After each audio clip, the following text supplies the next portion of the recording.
Passion Auto Rétro est une présentation de Fitzbach Garage, Hagerty et Spécialité Hypertech.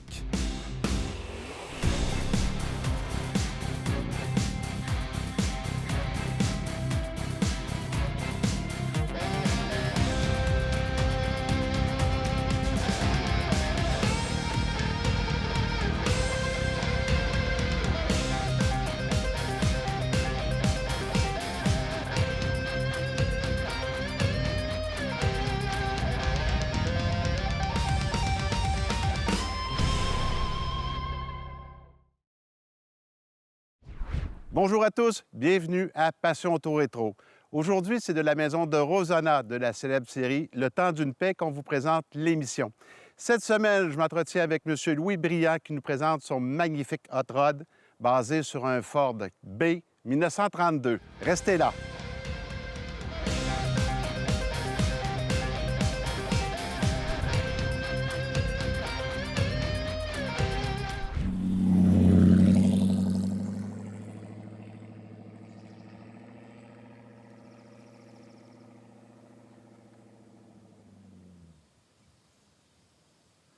Louis, tu possèdes une superbe voiture basée sur un modèle B Ford 1932.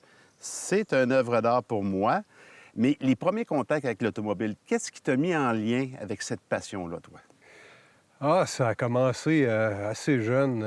Évidemment, je pense que c'est un peu comme tout le monde là, qui sont venus au monde dans le début des années 60. Là. Moi, je suis de la cuvée de 62. Celui qui a eu la piqûre? Oui, c'est les Hot Wheels qui ont commencé tout ça.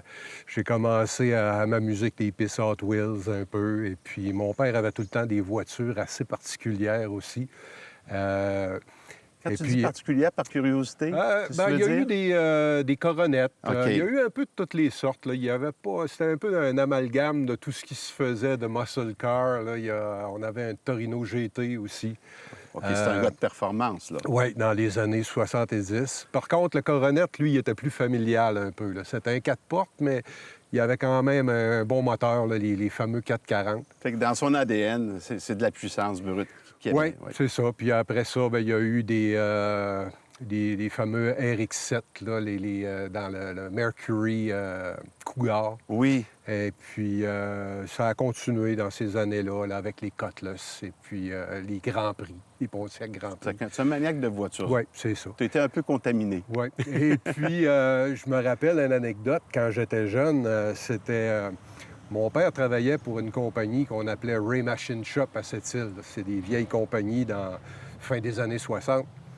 Ils se spécialisaient, eux autres, dans la fabrication de produits pour les minières. Et puis, il y a un monsieur du Minnesota qui était venu à Sept-Îles pour faire la visite de l'entreprise puis regarder pour des possibilités d'affaires avec eux autres. Puis ce monsieur-là est arrivé avec une Chrysler 300 Hertz. Un modèle qui a été fait à 501 exemplaires. Je n'en ai jamais vu, d'ailleurs. Et puis, j'ai eu l'opportunité d'en voir un à Syracuse l'année passée en exposition. Et puis, j'étais en admiration. Ça m'a rappelé des souvenirs. Parce qu'il y a une histoire avec cette voiture-là. C'est que pendant que le monsieur était à Sept-Îles, il y a eu de la mortalité dans sa famille. Et puis, il a dû se rendre d'urgence à retour au Minnesota. Ça fait qu'il avait demandé à mon père de prendre soin de sa voiture le temps qu'il allait être parti, puis qu'il allait venir récupérer la voiture plus tard dans l'été. Ça fait qu'on a eu l'opportunité de se promener avec cette voiture-là pendant peut-être un mois et demi. J'ai des souvenirs impérissables. Avec un 440 Magnum, c'était quelque chose. Ça fait qu'à toutes les fois que je vois cette voiture-là dans des magazines, parce qu'on en voit de temps à autre, ça m'allume. Et puis, je vous dirais que ça a parti vraiment de là. Ensuite de ça, plus jeune, j'ai commencé à récupérer des pièces de Volkswagen Beetle. OK. Là, c'est les premières fois que tu touches aux pièces, ça. tu t'en vas vers la mécanique. Puis là que je commence à aimer la mécanique. J'avais des petites motos, des avions téléguidés, ces choses-là. Tu expérimentes un peu, là? Oui, okay. des petits moteurs, puis ça a commencé à me fasciner, la mécanique. Et puis... des Vaux, bien, je récupérais des pièces. Et puis là, tout le monde savait que j'avais des pièces. Puis j'ai dit, bien, Colin, je vais commencer à faire de la réparation de Beatles. Fait que les gens venaient me voir chez nous. J'avais 14-15 ans.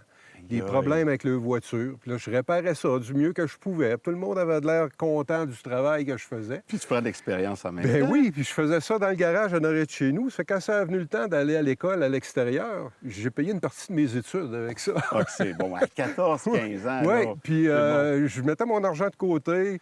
Je disais tout le temps à mon père, j'ai dit, je vais profiter d'un peu de cet argent-là pour m'acheter une moto. J'adorais le motocross. Fait que j'ai fait du motocross pendant plusieurs années. J'ai arrêté il y a peut-être 10 ans. Là. Et puis, je vendais des pièces, je réparais des voitures, je me faisais des dune buggy avec ça. Et puis, il y a des histoires en arrière de ça. On se faisait des voitures de rallye.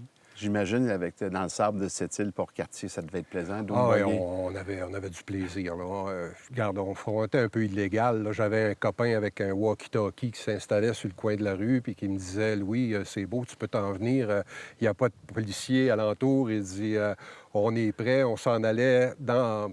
Il y avait des terres en haut, là, chez nous. Là, c'est des terres qui appartiennent à Couronne. Ça fait qu'on peut aller partout. Ça fait qu'on allait se promener là-dedans. On se faisait du plaisir. Et puis, de fil en aiguille, bien, la mécanique est devenue plus qu'une passion, c'est devenu un métier. Ça fait que j'ai étudié en mécanique industrielle et puis j'ai travaillé 40 ans en mécanique industrielle. Et puis, j'avais un rêve, c'était de faire carrière outre-mer en mécanique industrielle. Et puis, j'ai réalisé mon rêve. J'ai pas loin d'une vingtaine d'années. J'ai travaillé outre-mer, que ce soit en Australie, en Nouvelle-Calédonie, Madagascar, j'ai fait l'Afrique de l'Ouest, Dubaï. Tu as pris de l'expérience dans le fond. J'ai pris de l'expérience et puis par la suite, bien, les gens te connaissent. Moi, c'était de la mise en service pour des nouvelles usines, surtout du côté du magnésium, de l'aluminium. Louis, toute cette expérience-là t'a permis de créer ce qu'on a devant nos yeux, un véritable œuvre d'art. Oui, effectivement.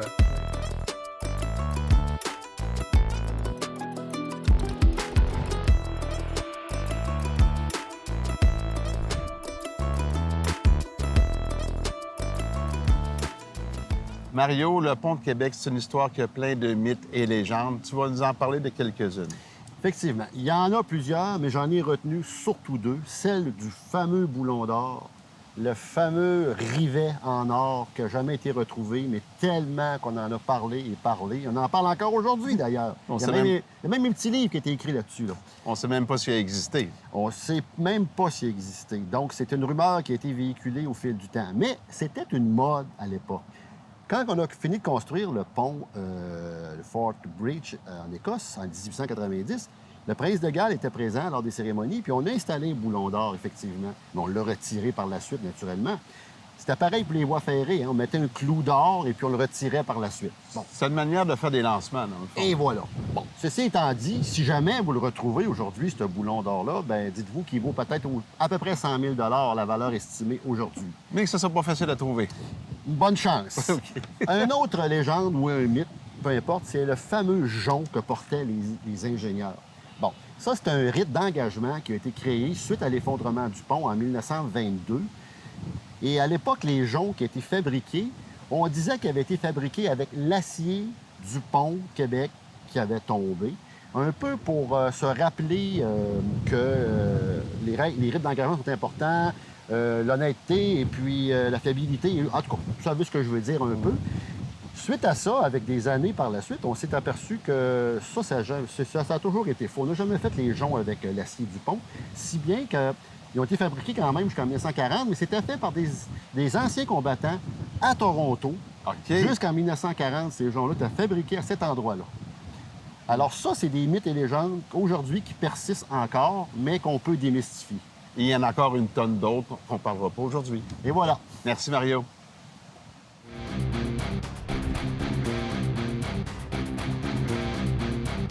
La question-réponse est une présentation d'Uniplus Network, la référence pour les pièces de voitures de collection. Quelle est la première marque automobile à offrir le lecteur audio 8 pistes?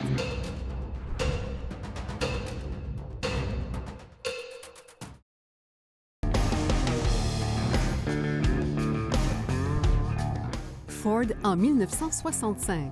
La présence du lecteur 8 pistes dans les voitures s'est prolongée jusqu'à l'arrivée du disque compact en début 1980. Les conseils du pro est une présentation de Fitzbach Garage, votre atelier mécanique pour voitures anciennes.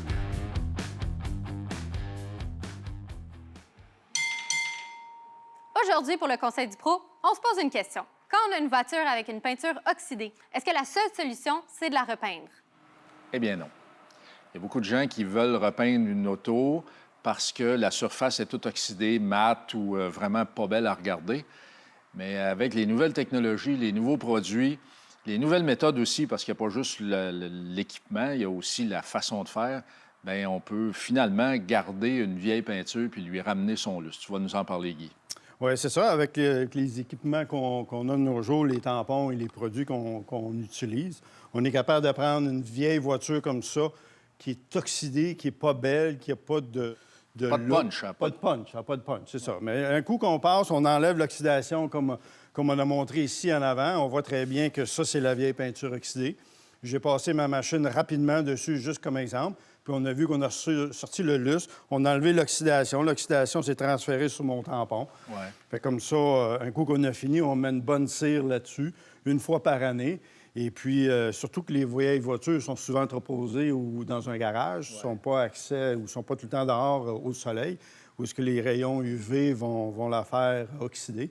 Ouais. Bien, on fait un polissage, puis après ça, on va juste la cirer parce que tu ne veux pas faire de polissage trop souvent. Parce que plus que je fais de polissage, j'enlève la peinture. Ouais. Fait que plus que ça me fait penser, qu'on voit le haut de l'aile qui a des égratignures en surface, puis en bas, la plupart qui devraient être là ont disparu. Donc, ça permet aussi d'améliorer le look au niveau des égratignures superficielles. Oui, ça peut disparaissent. Là, oui, on peut en enlever 80 à 95 des égratignures, surtout si les égratignures sont pas profondes. Ouais. Bien, ils vont partir parce qu'on enlève une couche de peinture. Donc, ouais, on élimine beaucoup des ça veut dire que c'est sur deux plans qu'on gagne, c'est-à-dire sur le lustre et sur les égratignures superficielles. Et je peux même en rajouter une troisième. Un coup que la voiture est comme ça, polie, avec une bonne cire dessus, elle va être encore plus facile à laver, puis elle va moins saler. Fait qu'on va avoir moins peur de rouler à la pluie. Fait comme ça, aussitôt qu'on la lave, la saleté, ou on roule avec, la saleté va tomber parce que la peinture devient tellement lisse et glissante qu'elle se salit bien moins. Merci beaucoup, André Guy. Plaisir. Ça là-dedans, là, ils mettaient de l'essence frelatée là-dedans. Puis là, en dedans, dans le dash, il y avait un trou avec une clé qui était attachée avec un bout de corde, une bout de chaîne. Puis quand les gars voulaient se sauver des polices, là, dans le temps de la prohibition, ils arrivaient, puis ils rouvraient une valve. Fait qu'ils changeaient le type de gaz. Mais là, pour changer de type de gaz, il faut que tu changes le timing du moteur. Ça fait que là, il prenait sa clé, il avait accès directement au moteur. Puis il twistait son câble de distributeur pour ajuster son timing. Il resserrait ça là, puis là, il clenchait. Les polices, s'il est pardait, tu sais, c'est bien. Tout était pensé pour essayer d'enlever du poids. Les ailes, ça, il y a comme une autre histoire par rapport à ça. C'est que les gens qui avaient des terres se servaient de ça comme winch. Le monde, ils disent, t'as pas le droit de rouler pas d'ailes. Mais c'est parce que Ford, il y a une légende qui dit, est-elle vraie, est-elle pas vraie, que Ford aurait fait quelques modèles sans ailes. Parce que les gars, ce qu'ils faisaient, c'est qu'ils enlevaient, ils jackaient le derrière du char. Il y avait une espèce de drum qui venait boulonner sa roue d'origine. Là. Imagine que la roue d'origine n'était pas large. Là. Il venait boulonner ça là, avec une chaîne ou une corde. Puis là, il traînait, il tirait des morceaux de bois avec ça. Ou il dépannait des gens qui étaient pris. Il se servait de ça comme winch. Il mettait quelqu'un en dedans. Il met ça en première, puis décloche. Fait que là, il tirait avec ça. Mais quand la corde ou la chaîne cassait, les ailes arrachaient. Ça fait que là, les gars, ils disent, garde, il n'en arrachera plus des ailes, on va les enlever. Fait que là, les gars enlevaient les ailes. Puis là, ils ont demandé à Ford, on peut-tu avoir des voitures sans ailes parce que nous autres, ça ne nous sert à rien. Ça fait que Ford en a fait quelques modèles du côté américain, côté canadien, pour finalement se rendre compte que c'était pas payant puis que c'était juste un problème sur la chaîne de montage pour eux autres. Mais lui, le numéro de série du châssis correspondrait à un modèle qui est venu au monde sans ailes.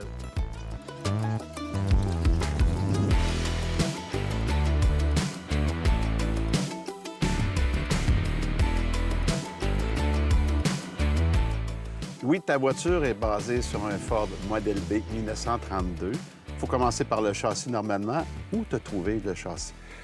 C'est vraiment par hasard. Initialement, j'étais allé chez SoCal à Las Vegas, et puis ils ont la même voiture. Je me suis assis dans la voiture, j'ai demandé au propriétaire, il m'a dit « il n'y a pas de problème ». Je me suis assis là-dedans. Mon épouse a pris des photos. Elle dit « Louis, elle dit, un enfant d'un magasin de jouets ». Petit bébé. J'ai dit « un jour, je vais en avoir une ». T'as quel âge à ce moment-là? Ça fait à peu près 7-8 ans de ça. OK. Et puis, après ça, je m'en vais au Turkey Run Show à Daytona Beach. Ça se passe dans le milieu de la piste. Et puis, il y a des expositions de voitures, il y a des, je vais dire le terme en anglais, là, des swap meets, là, ils vendent des pièces de voitures usagées. Je vois cette voiture-là de loin. Là, je me dis, je dis à Jocelyne, j'ai dit, c'est exactement ce que je veux. J'ai dit, la couleur, c'est parfait. Je fais le tour de la voiture, j'arrive en avant dans le pare-brise, c'est marqué 514. Je regarde mon époux, j'ai dit 514. J'ai dit, c'est code régional Montréal. Je m'en vais en arrière, la voiture est plaquée du Québec. J'ai dit, là, je prends le numéro parce qu'il n'y a personne autour de la voiture. Les vitres sont montées, il n'y a personne. J'attends une demi-heure, peut-être 3/4 d'heure. Il n'y a toujours personne autour de la voiture. Ça fait que j'ai pris le numéro en note. Une fois de retour au Canada, j'ai appelé le monsieur. C'était un monsieur de la région de Montréal. Et puis, il dit, oh, oui, il dit, ma voiture est à vendre. Puis là, il m'invite à aller voir la voiture à l'exposition à Québec. Je fais le tour, tout fait mon affaire. Ça a pris 1 an et demi avant qu'on s'entende financièrement pour l'achat de la voiture. Méchant concours de circonstances. Pareil, Oui, t'aurais dû le mais- voir au Québec, puis tu vas aux États-Unis, Oui, puis tu le effectivement. vois là. Et puis là, bien, il y avait plein de petites choses. Moi, je suis assez traditionnel au niveau des hot rods, parce que j'en ai eu d'autres. Et puis, j'aime que ça garde quand même un look traditionnel, malgré que je voulais un petit look moderne aussi. Ça fait que j'ai démonté la voiture. Au De A à complet. Z. Oui, la voiture a été construite en 2009 par un monsieur de la région de Granby. Elle a été revendue par la suite. Et puis, moi, je l'ai achetée du fameux monsieur de la région de Montréal. Et puis, j'ai tout démonté. Au niveau électrique, j'ai tout refait. L'intérieur, ça a tout été refait. La rôtissoire aussi? Ben, Jusque- pas jusque-là? jusqu'à là. Pas jusqu'à là, mais j'ai tout démonté. OK. J'ai des photos de ça. Regarde, la toiture, ça a été toute une histoire pour retrouver un toit comme ça. Il y a un petit numéro de téléphone qui était attaché à l'intérieur. Avec ça, j'ai réussi à retrouver le fournisseur aux États-Unis, faire un toit neuf, parce qu'il y avait un trou dans le toit. En tout cas, toute une histoire. Et puis, mon épouse m'a donné un coup de main. On a installé le toit. On n'avait jamais fait ça de notre vie. Il faut se débrouiller, regarde, là. c'est ça. C'est par Internet, on a regardé des tutoriels. Et puis, on est venu à bout, là, parce qu'à un moment donné, il faut couper avec les ciseaux, là, au prix que vaut la toiture. Faut pas que tu te trompes trop. Non, il faut que tu le fasses, puis c'est one-shot deal, là, excusez le terme anglais. Là. Et puis, c'est ça, c'est le produit final de la voiture, mais j'ai investi beaucoup, mais j'ai la voiture de mes rêves, et puis mon but, ben, c'est de faire la route 66 avec le véhicule. Avec la voiture. Oui. Elle est blindée. Il y a un système de ventilation pour la transmission avec un ventilateur. Elle est capable d'aller dans des températures extrêmes. Elle avait déjà été conçue comme ça, mais j'ai upgradé quelques affaires, C'est quelques ça. points. Là, En fait, tu as pris le projet puis tu l'as amélioré sur toute la ligne. Oui, effectivement, parce qu'il y avait une excellente base. C'est pour ça que j'ai dit, garde, c'est pas grave. Je voyais les choses que j'avais à changer, mais je me disais, regarde, pour moi, c'est pas des grosses choses, puis je vais réussir à apporter la voiture à un niveau assez bien. Et le résultat est magnifique. Oui, c'est ce que ça donne. Et puis, j'ai fait quelques compétitions. Et puis, à ma grande surprise, j'ai compétitionné avec des fabricants de hot rods, dans les maritimes surtout. Et puis, j'ai tombé dans le top 8. J'ai tombé dans le top 6 avec ma voiture, à ma grande surprise.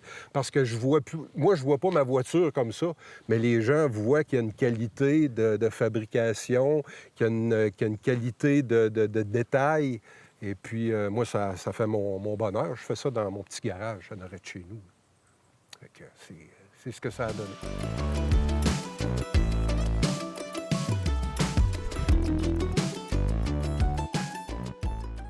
Ce volet informatif vous est présenté par Black Circles, la façon simple d'acheter les pneus et jantes en ligne. Qui a inventé le premier modèle de pneumatique automobile?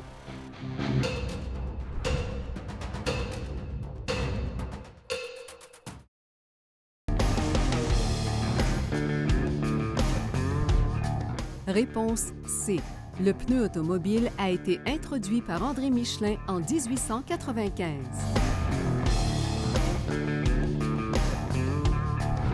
Ce segment est une présentation de Les voitures anciennes du Québec.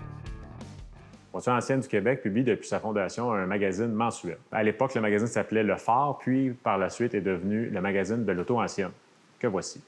Un magazine de 60 pages couleur avec du contenu exclusivement québécois et disponible seulement pour les membres.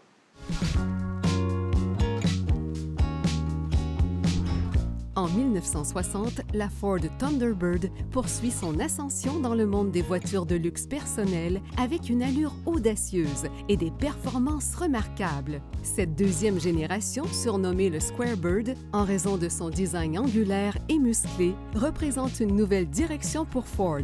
Plus longue, plus large et désormais disponible en version 4 places. Elle se veut aussi élégante que puissante. Sous le capot, un moteur V8 de 300 chevaux propulse cette voiture, offrant une conduite fluide et pleine de caractère. Son intérieur raffiné, proposant des sièges en cuir et un tableau de bord stylisé, reflète un luxe accessible. Offerte en version hardtop, avec toit ouvrant ou décapotable, la Thunderbird de 1960 devient rapidement un symbole de prestige, prisé par les conducteurs qui recherchent à la fois le confort et la performance. Véritable emblème de l'âge d'or de l'automobile américaine, elle continue de captiver les passionnés par son charme intemporel.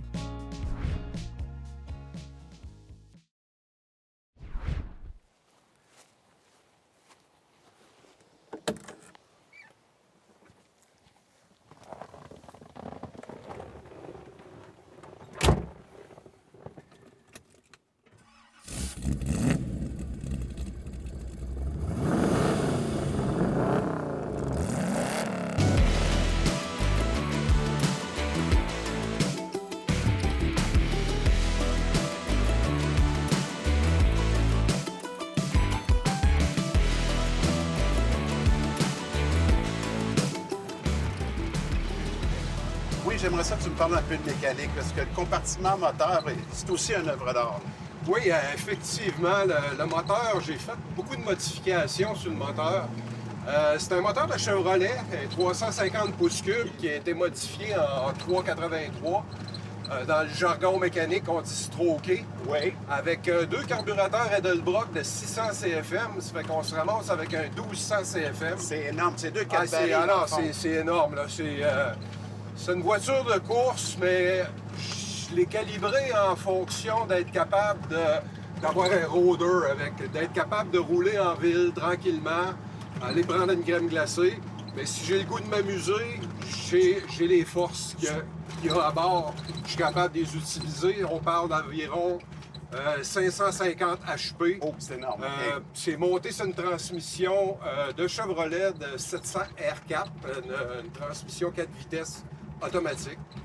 Je préférais avoir automatique, c'est moins de problème. Je ne sais pas si c'est avec l'âge qu'on décide qu'on aime mieux ça automatique que trafic, en tout cas, oui, ça se peut. Ouais. Et puis, j'ai des freins en céramique aux 4 roues à disque.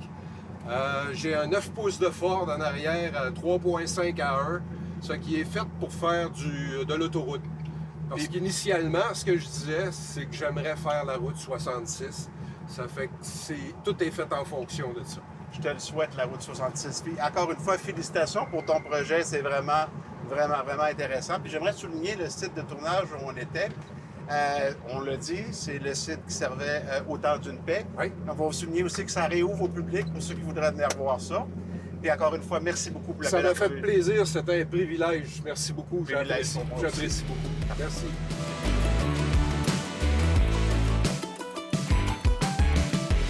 Les voitures de la semaine vous ont été présentées par Uniplus Network et Hagerty.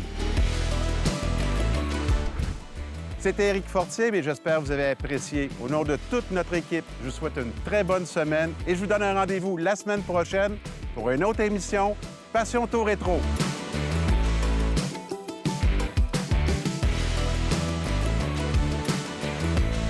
Passion Auto Rétro vous a été présenté par V8 Passion.